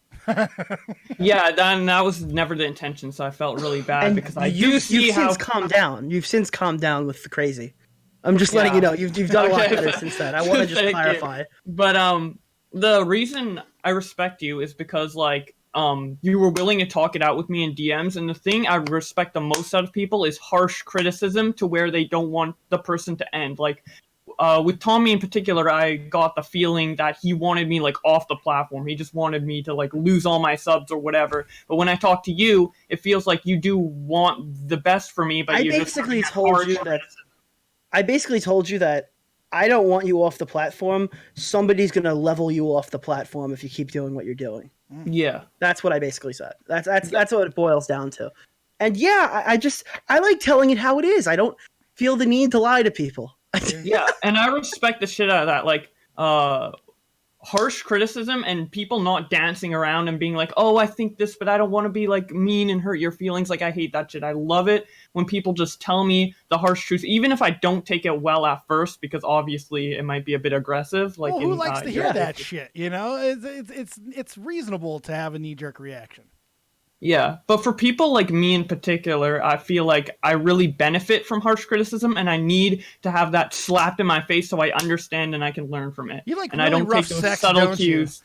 You love that real rough sex. You want someone to slap you and choke you and give you that pounding you desperately deserve. I've noticed that you don't take offense when people fuck with you. You know, like Nick went at you hard. Nick went at you hard. Man. Yeah, he did. And I've seen other people do the same. I mean, obviously everything that happened with Keemstar is well documented at this point. But what is it, since I have you here, not to take away from Nick at all, why do you think that is? Is that just your nature to like not let anything be taken too seriously and you're allowed to keep going? Do you harbor resentment? How are you able to do that? Because a lot of people, they can't. Yeah, well, for me, I'm always about self-improvement. And if someone can tell me something that I can take and use to better myself, I'll respect that. And I've been in a lot of scenarios where I've been heavily criticized for the way I act. And I always feel like I need to constantly be improving on that, especially with the scenario I'm in. So, like, I just take everything as an opportunity to grow in that way. Fair enough. You got anything else for Nick there, Mr. Bo Blacks? Keep making content. I love it. I'm glad that your video is growing, but please slow down because I want my Susie Lou video to have more views. It is slowing. I think it's stopping now. I think it's on its way out. Let me check. Oh, thank God. The train's slowing down. I got to say, I got to give you credit there, Mr. Bo Blacks. You are the only person that even came close to getting me yesterday with April Fools. I was able to navigate everything else, but if I'm being 100% honest, your Keemstar fucking troll. As I was on a stream yesterday, I read it and I did react to it. I was like, "You fucking idiot! I knew he'd fuck you. I knew that you did it. Did you learn now? You shit, you know." So I thought it was very believable. It was. In a sense that I didn't think he was going to actually strike Bo Blacks. Not for a second. I thought it would be a really funny April Fool's Day if Keem filed a strike on Bo Blacks and removed it before the night was up. And I'm like, that's a believable asshole move for that guy. So you know what? I'll give it some fucking thought. You're right. Dude, so many people fell for it. I thought it would be somewhat unbelievable because I made a mistake purposely in the image so I could go back and say it's fake. Where you know how in the title of the email it shows like the video title in quotation marks. There's only the first quotation mark, but there isn't the ending quotation mark. Oh, that was kind of somebody smart. put it in a Photoshop checker, and then we knew. Yeah, that was kind of smart. But that was before. Yeah. That was. But I can't believe how many people I got with that. Augie even titled his stream after it because he thought it was real. I had to tell him it was fake before the show started. You had him biting. That's fun. Oh, I was in the call with them. Charm Skull didn't even know when we were going over. She's like, I think you should pull up your email and make sure it's real because I don't know. I can't 100% say this is real. And Bubba's like, Yeah. Did you think about letting it go? Moment. Did you think about letting it continue and just seeing how far you could push it? I thought about not telling Augie so I could pretend and push it on stream, but I decided that would have been too much of a dick move. And I didn't want to push it too far because once I saw that a lot of people thought it was real, I actually felt a little bad. I'm like, oh shit, people are gonna fucking hate me when they find out it's fake. But yeah, I did have a nice reveal moment on Augie's stream when I shared my screen and I zoomed into like the missing quotation mark, and the literally the title of the image was prank.png. Oh, that's funny. That's funny. That's pretty good. That was the only one that even came close to getting me yesterday. Everybody was really lame with fucking with fucking April Fools yesterday. People tend to be more silly with April Fools rather than like actually trying to fool people. But I used to get into April Fools, man. I used to try to go for like the jugular, you know? Like I had a dean. This is a true fucking story. I don't know if I've ever told this before. I was living in Las Vegas. I went to James Cashman Middle School. And I fucking had my dean. We had 2 deans at the school. I had one of them call my mom at work at the Excalibur Hotel and Casino at the fucking Sherwood Forest Cafe and had him call my mom and tell her I got expelled. She fucking lost her mind. I let her come down to the school. I let her come all the way down. Oh my God. That's commitment. Do you know the ass beating I got out of that? I fucking yelled in my mom's face, April Fools. I got the shit kicked out of me in the school. Oh my worth God. it. Worth it. Holy to this shit. day worth it. I take that ass beating. I got her. Gotcha, bitch. Best prank I ever pulled. yeah, dude, did you see that I actually got a small commentator to make a video on my my Keemstar God. strike? I wish you didn't take it down. I wish you could have snagged that before. Yeah, I wish I downloaded it. I didn't think he'd take it down, but I guess he did. So. That's funny. All right, I was Bo trying to show Blacks. Colossal that actually. Oh, that's all right, Mr. Blacks, I'm going to let you go. I see Tommy's in there. I'm going to save Faye for last because the last thing I want in my ears as a remembrance is TommyC. I'd much rather it be Faye's voice. All right, Bo Blacks, have a good one, buddy. Thanks for having me on. Thanks for being on. Good stuff. All right, let's bring him in. Let's bring in the dude, the man, the myth, and the legend, TommyC. What's up, man? Hello. Blowbacks is an April Fool genius. It was good. It was Blowbacks. good. Yeah. He's like, I don't know, like a Charlie Chaplin is to silent film. Blowbacks is to April Fools. He's so brilliant. And I have to take back some of the things I said. How dare I criticize him? How dare you? He's so brilliant. How are you? How's the interview going? I missed a lot of it because I was sitting around. Apparently I have a bunch of idiot socialists trying to convince me to be one. There you go. Hey, it never works. Join the fucking party. It never buddy. works. Come on, comrade. It never works. And yeah, and it usually comes down to show me a success story, and we get a lot of yeah buts, and that's not real socialism, and that's not a good example. But we never get to the one good example they have. Because it doesn't Can't even exist. use Sweden. When I was a kid, there was Tommy, I Sweden. had no idea what you were going to say when you got into this call, but I never would have predicted it to be this. I wasn't Well, expecting it either, I man. literally had Green Man. I did my time, and I call it time in the Patreon chat. I literally had Green Man bending my ear about the wonders of socialism. And you were like, I need to go share this with Dave and Nick? Like, Yes. during their interview? They got to know this shit. They got to find this shit out. Well, how's he? You know, how'd it go? Nick, you tell him. One-time listener, first-time caller. That's not for me to say. Nick, what do you think of the interview? I've been having a great time. This has been really fun. Sure. See, I'm good. Yeah. I'm good, Tommy. Look at me. Somebody has to do something about that on Dave. I'm telling you. I'm a menace, dude. You're medicine. We should call the NCO. You know why I don't like that on Dave? You know why I don't like that on Dave? Because he's told too many lies about Keemstar over the years. I don't know. I hate when Dave slanders Keemstar. I hate it. Makes me upset. Keemstar's right. Oh my I hate God. that. Good Lord. You know what? Forget Nick. How was the Zoe Berger interview? I haven't heard that. Shocker. Tommy tells us that he's not watched any of the interviews. I love the Zoe. No, Berger that's not interview. true. I watched the one I called in on with Alex and who was the other guy? Oh, Leon Lush. Yeah, well, that's because I was trying to suck clout on him like I was a member of the NCO. Yeah. That was smart. There you go. Yeah. Jesus Christ. Now I'm never going to get the rest of them on, man. Yeah. Well, don't criticize Keemstar. He runs it. I guess I shouldn't. He came into my stream, my fucking Twitch stream with 12 people the other day just to tell me that I like dick. It was very weird. It was very weird. Well, I heard he's showing. It must suck to be as famous as he is on the platform and know this is as far as he can go, and he really can't get a TV show. And no YouTube Red, So he's got a lot of time in his hands because doing a video once a week, maybe twice, probably gets pretty fucking boring. But there's so much money in it, he can't not do it. To me, it's the perfect punishment. Get your song played on Jimmy Fallon and never set foot in the stage. Yeah.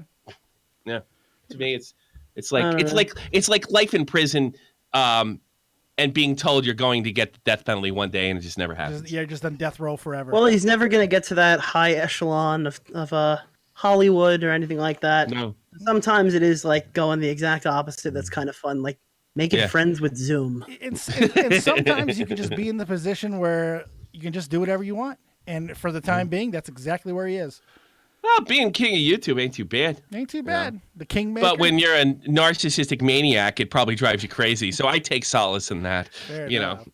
While I got you here, I do want to ask you a question related to the interview subject that is Nick DiIorio. Because, I mean, let's face it, you picked him.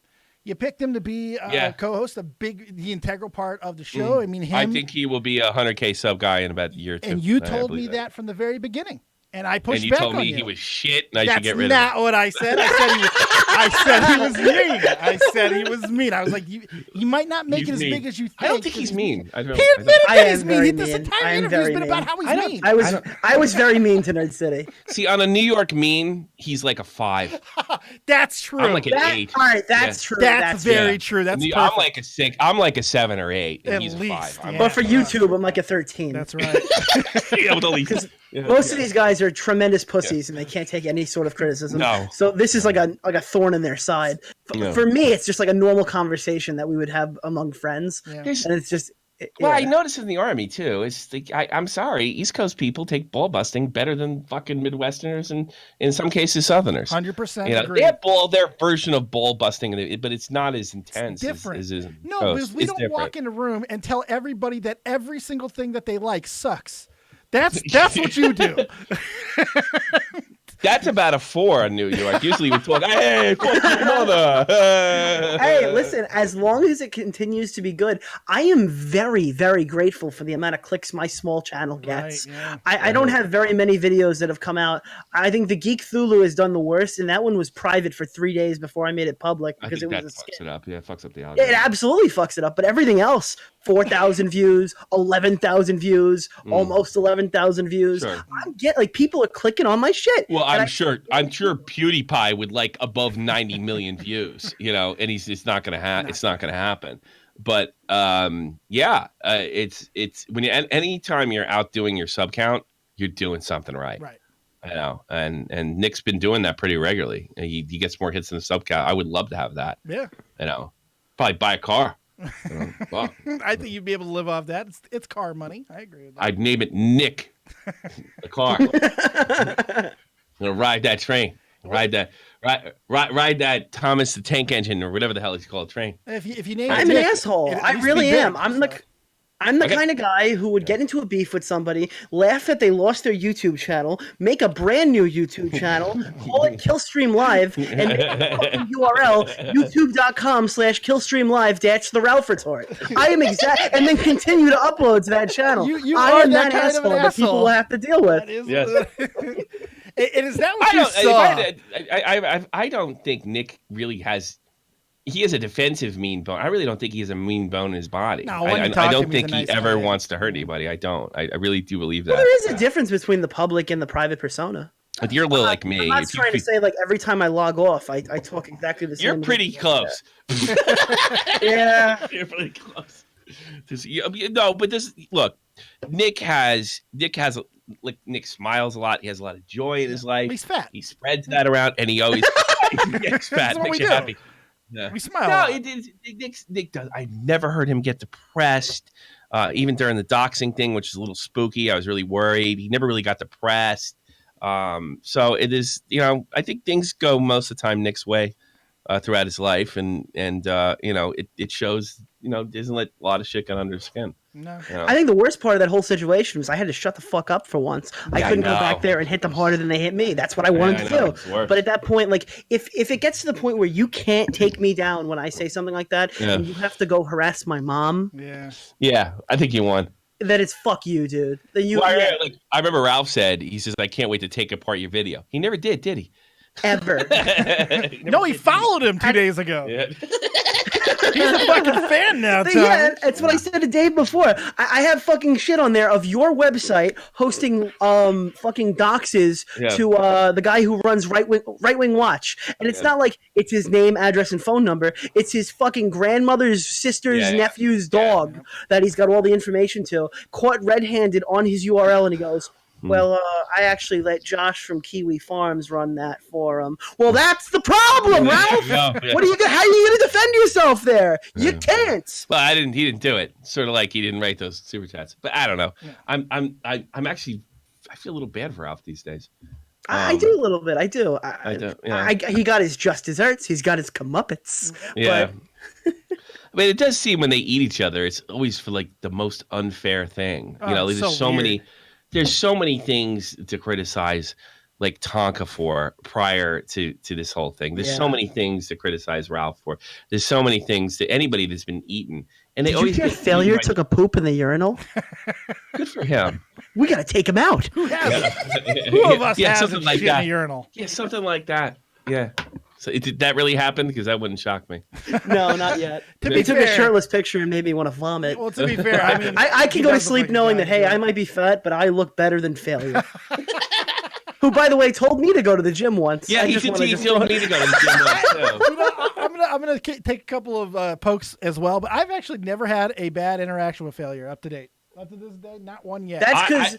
I don't mean this as an insult. You haven't gone anywhere that would make him grow exponentially. Yeah. If he thought that you were in a position where that you were getting fucked over and that the only way to get away from you was to throw you under the bus, stab you in the back, and kick you in the balls on the way out of the car, he would absolutely do it in a heartbeat. That guy flips like fuck. He flips harder than Tipster. Oof. You haven't put him in a position where he has to fuck you over, and he will 100% fuck you over. Medicare called him out blatantly on the subject. He said, Tonka doesn't pay his taxes. And then Jim goes, well, Medicare, well, Failure, looking at this scenario here, you don't have any proof. You haven't backed this up in any way. The proof that you had was deleted, and Tonka's basically said it's not true. So, why do we take your word for it here? It is really convenient that all of a sudden, when Tonka's whole career is ending right before your eyes, suddenly you have a change of heart, and now you really understand what Andy Warski's into. Hey, Dave, I love your show. I love your show, Dave. Yeah. I'm going to do some IRL streams now. Play some video games. Hey, Dave. You want to watch some Clorox commercials? It's almost uncanny. Holy shit. Hey, Jim. I'm being transported to another I love your last video. I love the hamsters in the water. I like that. Just check out the hamsters in the water.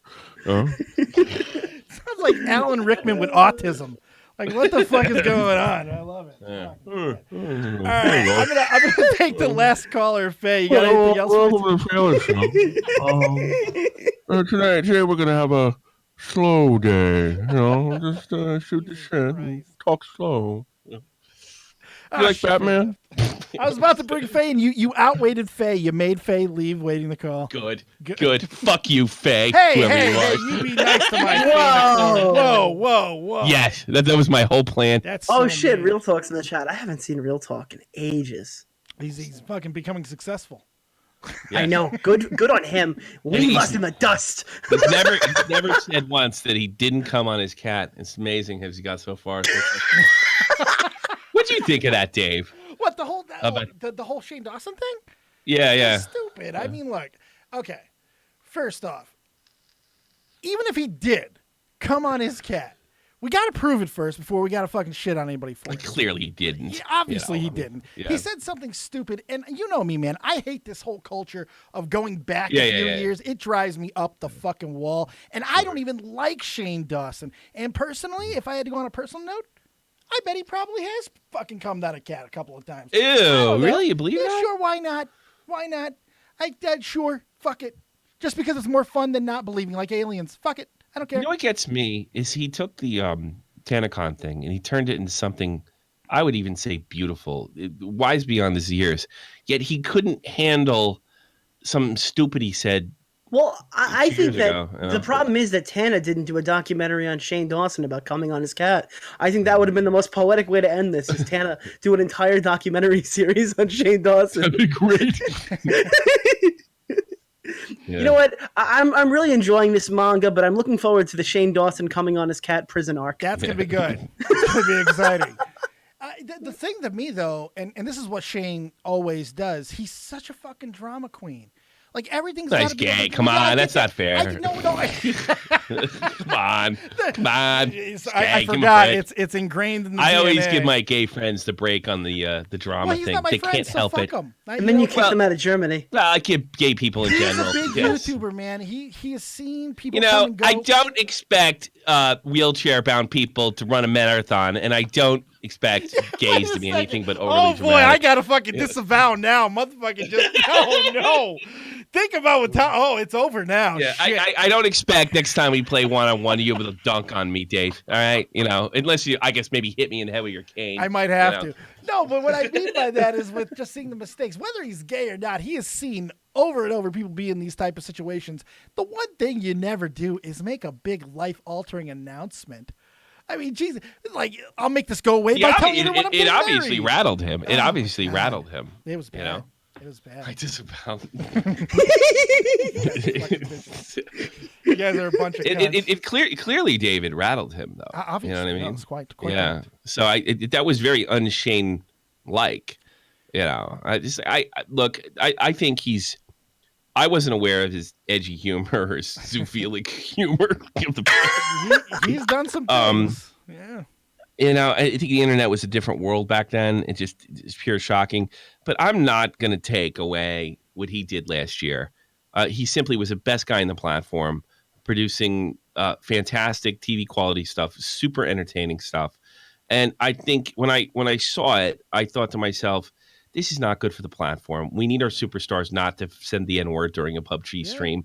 And it's almost maybe not quite as bad, but it's up there, you know. And I was just like, this isn't good. You know, some of our stars, there's got to be one good. No, fuck it. I don't think there is. I don't think there is, man. I don't think there's one. I'm good that one. great either. Hey, Ninja's family friendly. What are you talking about, guys? I can't wait to not see Ninja's wife on stream for a few days as she waits for her obvious black eye to fucking heal after that shenanigans earlier. Yeah, I know. Holy fuck. Oh, I bet he was screaming at her he had after to be that. pissed. Do you know what you're fucking risking? Do you know what you're risking? Yeah, because that's what I would have said. Right. Blevins, no! Yeah.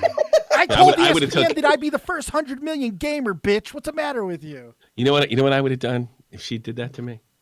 I'd have taken her most beloved object in the house, right? And I would say, "You like this? Of course I like that. That's my favorite vase." And I'd throw it against a fucking wall. And you wouldn't have it because of me. And then I'd just pick up something else. Do you like this, sweetheart? Do you like this? You would have none of this if it wasn't for my hard work. But obviously you don't fucking appreciate it because now everybody thinks I'm a drunk. And just go right down the line. That sounds about right. I think that's the perfect way to handle it. It is perfect. Oh, I did something that not extreme to my wife. You know what I did? I don't know if you want to tell the story on the air, but go ahead. Yes, I do. All right. My wife, after I begged her, because, you know, I've had, this is her first, my second, decided to get shoelaces for the baby on the shoes. And I said, no, please get Velcro. Got to get Velcro. And it's like, because he can't tie his shoes. He can't walk. So he can't tie his shoes. And what he's going to do is he's going to pick at it. And she goes, why do you think that? Because he's one. That's why. That's why he's going to pick at it. In fact, I frequently have to relock his seatbelts all the time in the car, and he's now 3. So I said it over and over again. So she goes shopping, and sure as fuck enough, she brings home a pair of shoes that you have to tie, right? And I saw it. I bitched about it. And then this is before we had the babysitter. I was doing full time at home. So he pulled it out 14 or 15 times, and I kept retying it and shit. And I said to her, I said, I want Velcro. Here's the money, and I want it now, right? And if I see those shoes again, I'm going to destroy them in front of you. Oh my right? God. And of course, that fell on deaf ears. And Oh my God. So what did you do to the shoes, Tommy? I went to go grab the shoes, and she pulled them away from me. She said I was crazy when I was about to throw them off the roof of the house. So I calmed down. I waited 2 days until we were all in the car, all three of us. And I took the shoe. She couldn't do anything because she was driving. I don't have a license, right? And I took the shoes out, and I waited until we got to the Autobahn, and I threw them over an overpass just to make sure she wouldn't stop and get them. And that's a true story. I know that's got to be fucking true. That's amazing. And she was screaming at me, and then she started like halfway laughing. She's like, I can't believe you did that. I go, what about? I said to her, what about I am going to destroy those shoes? Did you not understand? And if you buy them again, I'll destroy them. And then a couple weeks later, we were at a thing, and she picked them up. No. And I said, Jesus, that'll make a great squirrel home. I bet it will. And she put them down. I actually remember that time. Good Lord. Oh, and we have Velcro shoes now, and they work great. well, yeah. There you go. I'll leave you all with that. All right, Tommy. Thank you so much. Good luck with your interview, Nick. We're wrapping it up. Thank you. Thanks a lot, Tommy. TommyC, everybody. Fucking TommyC. Oh, shit. Oh my God. Oh, my God. That was good. Nick, we've been live for almost 2 damn hours. I think it's been a good one. Go ahead and tell all the kids anything else that you might want to tell them, where they can find you, all that good stuff. Your information is in the description box as well. And anything else that we may have missed that you want to talk about, floor is now yours. Thank you for coming on. I think we pretty much hit everything. Thank you very much for having me on, first and foremost. I really do appreciate it. I've been wanting to talk for a while. I did one with like Optic and Broski, but I was half asleep because I love their show. It's 8:00 in the morning. Right. So It's morning. It's the whole morning. We like Decay, but just maybe not in the morning. You know, it's just a little too early. yeah, I do great show. I like watching Broski and Optic if they're ever on at night. But this was fun. Yeah. Doing this stream was fun. It's an absolutely crazy thing to have a guy that I watched on all the Shot from the Points. I even watched a few of your shows. I'm not pretending I watched every one of them. Right. Yeah. Because don't lie to me. At least Tommy doesn't lie to me about it anymore. He doesn't watch anything, so it's fine. Yeah. Oh no, I do. You see me in the chat sometimes. No, I know watch you it do. when I Yeah. can, Yeah. Even like before I was in all this, it's crazy having you interview me after seeing like you guys for so long. This one was a big one for me in a few different ways because I like seeing things evolve. And the reality is you and Shivargo and Tommy together are the new evolution of Shot from the Point. And as long as it continues to go forward and go on, there's something that I'm always going to be able to look on and go, that's my shit. You know, Tommy and I, we've been around a long time with this thing. And it's just good to see that. I feel that it is in good hands going forward. And I want to thank you for that, Nick. I appreciate that. I really do. I really appreciate that, man. That means a lot. I appreciate the fuck out of you, man. And Shivargo, too, if you're listening to me, man, I love that guy. I think you've added a lot to the entire show. I think that you have as well, Nick. Both of you guys together, you have a fantastic team, and you add such a great dynamic to everybody else is involved. And personally, I can't wait to see it continue to progress. Unless Tommy's right, and this really is the end of it forever. Yeah. Goodbye, everybody. Well, if it is, then it's going to be hosted from Doc's fucking network. Right. Right. And we'll keep it going that way. All right, Mr. Nick, I'm going to let you go. I'm going to wrap this bitch up, and I'm going to get the fuck out of here and go get high as a motherfucking kite. Nikki, thank you so much. Thank you very much. Hit me up on my Twitter and stuff. That's right. Yeah, the stuff's down below. The Twitter and shit, all down below. Make sure you go check out Nick. Take it easy, buddy. Thanks a lot. Thanks, man. Peace. Nick DiIorio, everyone. Nick fucking DiIorio. Let's get some love for Nicky D in the chat. He did a fantastic job. I really do appreciate everybody for coming around, spend a little bit of time with us today. Thanks for those who called in. Thanks for those who supported the channel. You got a little cat ear and wig for it. Thank you very much for that. I hope you guys enjoyed it. And I might be going to Twitch a little bit later. May not. I did a Twitch stream earlier, but tomorrow, 9 a.m., I will be walking my fat ass around New Britain playing Pokemon Go on Twitch. So come join me, grab a coffee, and walk around and make fun of me as I breathe like fucking James Gandolfini. And then we'll be back on Twitch doing all of our things. And we might even be doing something here with another one of the co-hosts. We'll see what they got. But that's for then. This is now. See you guys later. Keep it copious, folks. And remember, as always, if you don't have talent, have talented friends like Nikki motherfucking Eats DiIorio. And hit us with that outro. Dueling Duels Drew. Peace.